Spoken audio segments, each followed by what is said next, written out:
Jezreel Valley at Mount Carmel, Carmelite Monastery.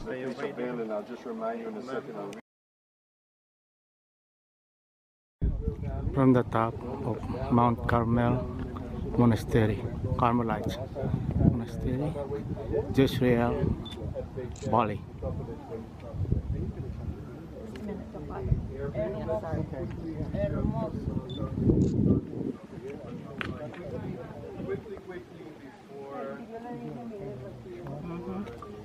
Okay, so what now? David died, Solomon died, and the kingdom split. Rehoboam rebelled against Rehoboam, who lead the decision of the rebellion. We have the northern tribes up here, the kingdom of Israel, kingdom of Judea. One of the kings who had very powerful, very charismatic, but is married to a Jezebel who comes from Phoenicia. She is the daughter of the king of Sidon, and she brings with her the worship of Baal. Baal was the god of rain, farmers. He was also the head of the pantheon, and there's a drought for 3.5 years because the children of Israel are practicing idolatry. And Elijah, after long, meeting Obadiah, who's hiding 100 priests, 50 in each cave, but he tells Obadiah, bring Ahab. Obadiah says, sure, I'll bring Ahab, you'll disappear, and then Ahab will punish me. Elijah promises, I will be here, and it goes as follows, following Kings First King 18, verse 16. So Obadiah went to meet Ahab and told him, and Ahab went to meet Elijah. When he saw Elijah, he said to him, is it you, the troubler of Israel? I have not made trouble to Israel, Elijah said, but you and your father's family have. You have abandoned the Lord's commands and have followed the Baals. Now summon the people from all of Israel, not Judea, Israel. Judea is over there with Jerusalem, only the northern tribes of Israel, to meet me on Mount Carmel, and bring 450 prophets of Baal and the 400 prophets of Asherah who eat at Jezebel's table. So Ahab sent word throughout Israel and assembled the prophets on Mount Carmel. Elijah went before the people and said, how long will you waver between two opinions? If the Lord is God, follow him. But if Baal is God, follow him. But the people said nothing. Then Elijah said to them, I am the only one of Lord's prophets left. But Baal is 450 prophets. Get 2 bulls for us. Let them choose one for themselves, and let them cut it into pieces, but put it on the wood, but not set fire to it. I will prepare the other bull and put it on the wood and not set fire to it. Then you call on the names of your God, and I will call the names of the Lord. The God who sets fire, answers by fire, he is God. And all the people said, what you say is good. Elijah said to the prophet of Baal, choose one of the bulls and prepare it. First, since there are so many of you, call. Elijah holding the sword for Ahab. Elijah,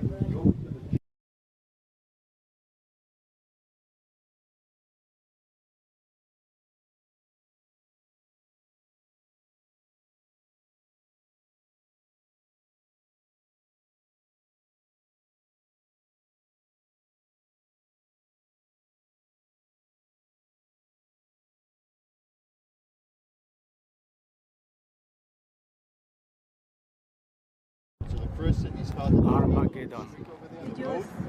Armageddon area. into a mount. And the question is, why did people build always on the same site? In Egypt, you don't find tells, sites one near the other. Same thing in what was ancient Babylon and ancient Assyria. And this is because of the nature of where the Holy Land, Canaan, the kingdom of Jerusalem, the kingdom of Judea and Israel, we're located.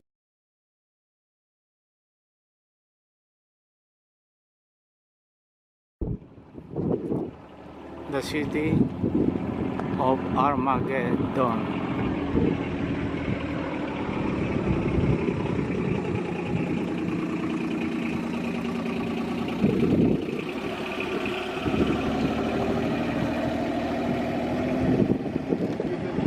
Archaeological excavation, obviously one can excavate the whole site, but the idea is the first plan was to excavate layer by layer by layer.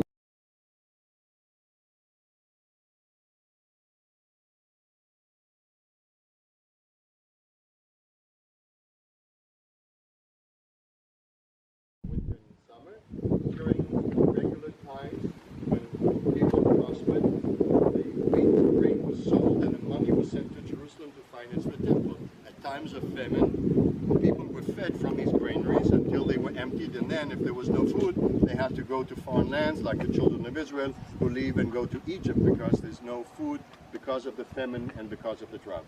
So many of these granaries existed all around. By the way, all these palm trees, as I mentioned to you yesterday, a lot of the workers excavating here in the 30s were Arab nomads.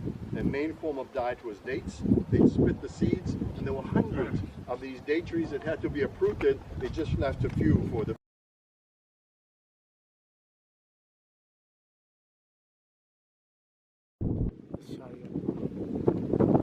King Solomon.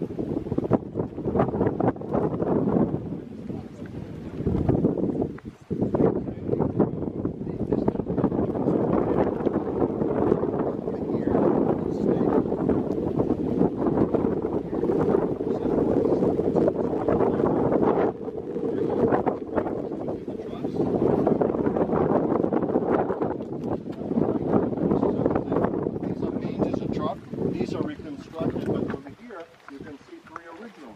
These are original 3,000 stone benches which they gave the horses weight. So when the archaeologists see all these troughs, they can figure out the layout of these tables. Now the biggest stable that King Ahab has, and as I said, is an argument. King Ahab's table. They believe that it's Ahab and not Solomon. Could be that Solomon had and Ahab modified. Tomorrow we will pass Hazor. Hazor is where King Yavin, the head of the Canaanite kingdoms over here, united.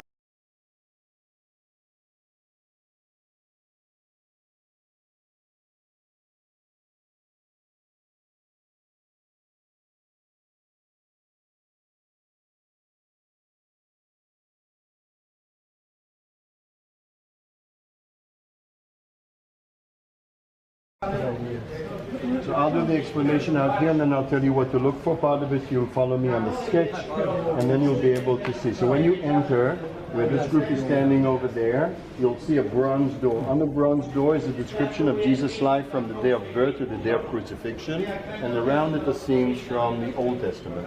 When you enter the first floor, you'll be entering here, and then either from the side or from this angle, you'll be facing the basement of the house of Mary, where the archangel announces to Mary that she's going to give birth to Christ. The house itself does not exist anymore.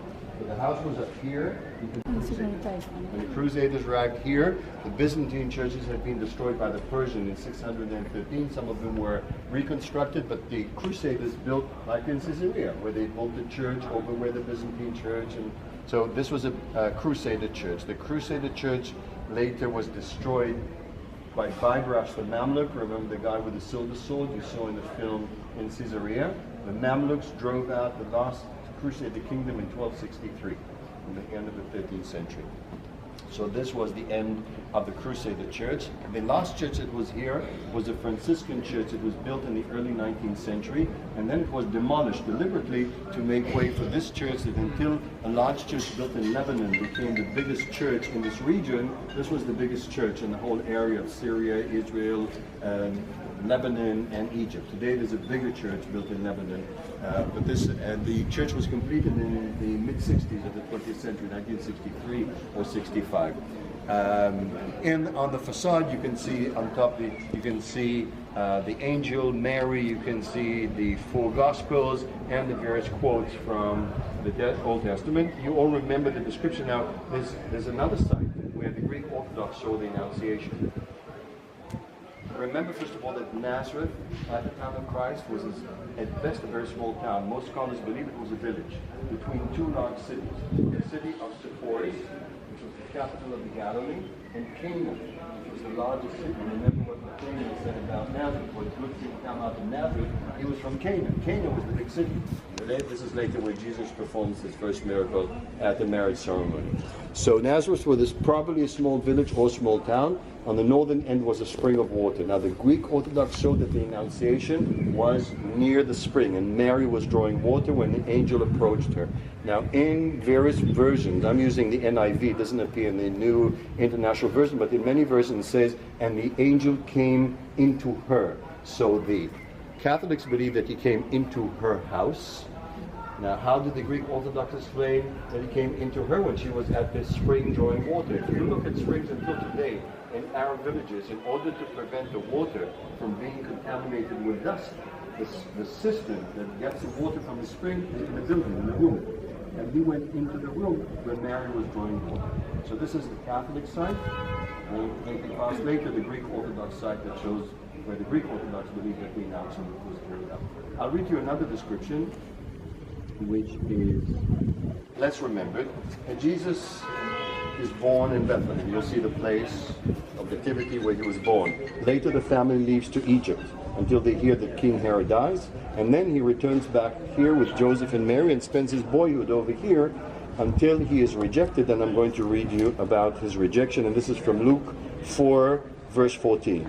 Jesus returned to Galilee. He's returning back to the Galilee because he was down in Jerusalem and in Egypt. He returned to the Galilee in the power of the Spirit. The news about him spread throughout the whole countryside. He taught in their synagogues, and everyone praised him. He went to Nazareth, where he had been brought up, and on the Sabbath day, he went into the synagogue, as was his custom, and stood up to read. The scroll of the prophet of Isaiah was handed to him. Unfolding it, he found the place where it was written, "The Spirit of the Lord is on me, because he has anointed me to preach good news to the poor. He has sent me to proclaim freedom for the prisoners and recover the sight for the blind, to release the oppressed, to proclaim the year of the Lord's favor." Then he rolled up the scroll, gave it back to the attendant, and sat down. The eyes of everyone in the synagogue were fastened on him, and he began by saying to them, "Today the Spirit is fulfilled in your hearing." All spoke well of him and were amazed at the gracious words that came out of his lips. "Isn't it Joseph's son?" they asked. Jesus said to them, "Surely you will quote the proverb to me, 'Physician, heal yourself.' Do here in your own hometown what we heard you have done in Capernaum," which we'll be visiting tomorrow. "I tell you the truth," he continued, "no prophet is accepted in his hometown. I assure you that there were many widows in Israel in Elijah's time, when the skies shut for 3.5 years and there was a severe famine throughout the land. Yet Elijah wasn't sent to any of them, but to the widow in Zarephath in the region of Sidon. And there were many in Israel with leprosy in the time of Elisha, the prophet. Yet none of them were cleansed, only Naaman the Syrian. All the people in the synagogue were furious when they heard this. They got up, drove him out of the town, and took him to the brow of the hill on which the town was built, in order to throw him down the cliff. But he walked right through the crowd and went his way through Cana to where he began his ministries, which we will see tomorrow. So today we're passing Nazareth, where the Annunciation was made, where Jesus spent his boyhood, where he was rejected from the synagogue, goes through Cana, manages to get miraculously through the crowds that are trying to push him down the cliff, reaches Cana. Mary asks him to perform the first miracle, and then he performs certain miracles which we'll discuss tomorrow. Some of them were deliberately carried out. Remember, he already knows John the Baptist was arrested and beheaded in Jordan. You passed, I don't know if your Jordanian guy pointed out, a Herodian fortress called Macarius. It was on the way between Petra and Amman. This is where Herod Antipas, one of Herod's 3 sons, beheads John the Baptist. Jesus knows about it. He knows a mission he has to complete here. He knows that he has to serve himself as a sacrificial lamb in Jerusalem. And you'll see throughout the ministries that we will learn about tomorrow, he always makes sure to either disappear before the authorities come, perform certain miracles for